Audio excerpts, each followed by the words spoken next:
I'm Richard Weil, and I am the owner and principal of National Restaurant Consultants, and we welcome you into the NRC Helpful Moment number 208th edition. And as always, Mr. Brian Devine from Top Line Management, Cafe Fuel. How are you? How are you, Brian? I am great, thank you. I hear it might even be warmer in Denver today than it is where I'm in Tampa, Florida. Live from Tampa, Florida here, where it's probably a cool 75, yeah, maybe? feels like 75 degrees. I'm 87 here with Colin here. Mayer. Colin, 87. welcome. Guys, We're glad to have you. And Nice to have Colin you. is a principal and owner of a So Fresh restaurant here in the Tampa market. It's a franchise system. It's a huge franchise system, but it's wonderful food. And I'm fortunate to get to meet Colin and his mother Penny and father Eric. There it is. There's the website, lovesofresh.com. I would tell you, if you're in the Florida area and you haven't had any food at So Fresh, it's so fresh. It's terrific. I've had lots of good things here this week. But our topic today, and we'll flip it over to Brian here in a little bit, as we always do. Culture. We've talked about culture at NRC Helpful Moment for many months, but you are in that category called a millennial, which is great, and he is, and but he thinks like a business person. But how do you think culture driving into your organization through your process and thinking as a millennial, and how you drive that with your millennial staff, some of your cooks and things like that? How important is that piece of culture? It's very important. We always try to express to our employees that customer service and customer experience is number one. And I always try to give them perspective to, if you were the customer, how would you feel? If you came in this, you would want to be greeted. You would want them to probably look well put together, not like they just rolled out of bed, the little things. Speaking to people with a smile on your face, trying to be in the right attitude and mindset when you come into work. It can be challenging. As a manager, though, I do try to listen to all of our staff. And even though you might ask them point blank what's going on, they might not tell you. But if you sit and listen to them enough, it'll come out and you can kind of overhear and piece things together. So if you can do that and you respect their personal lives and you show that you respect them as a person and you show them this is a team environment, it's a family, we all work together. And ultimately, everybody should feel like the experience for our guests should be the same, regardless of who's behind the counter, who's in the kitchen, who's cleaning dishes. It's all a team together. We all do it. It's all one process. It should be the same experience every single time. And having people in the right mindset and like smiling and contagious and positive attitude, it spreads, and that's what keeps people coming back for more. So this particular So Fresh opened up, everybody's going to just choke when I say this, December of 2020. Yeah, it was a challenging time. That first year, there was a lot of uncertainty with staffing, with customers, with consistency. But we managed mainly in part through that period. We had very little turnover. We were very invested with our staff. Everybody was in there. Everybody knew their role. Everybody came in. We tried to do set schedules for people, so it was always a consistent routine. There were never any questions. If we had technical errors, it didn't matter. People showed up on time. And that makes a huge difference when everybody can rely on everyone else on the team and know that we're all working to the same goal. And even though maybe today you don't have your A+ game, even if you bring your B+ or your A-, the rest of the team will be there to help coach you through, and you can lean on and get through the rest of the day. And it's been huge. And our customers have noticed that too, because like we interact with them through the pandemic and all the changes that they made through their lives.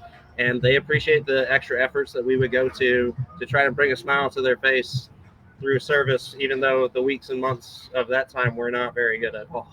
Yeah. And you all persevered through it. I mean, you plowed through it, I think is what you're saying. Thank you.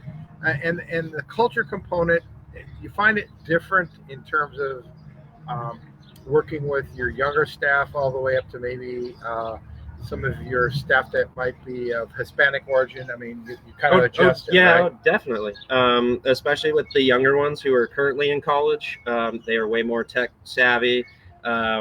They're used to doing Zoom meetings and stuff. So some of them, they might not have a better check of their emotions and certain things when they come to work because they're used to being able to hide behind a computer or they're not used to being able to have to continue the conversation with people when they've gotten a little fed up with it.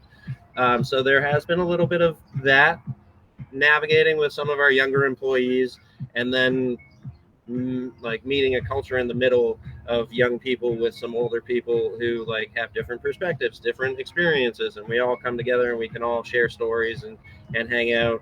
It's not so much like first day we do what's your name in the little games. It's just kind of like, oh, you do this such and such thing, oh, so and so also does this, and they got all these like pictures, or they just went to that place and they can tell you all the good play, and like little things like that kind of expose each other more, not just on a work environment, but also a personal environment.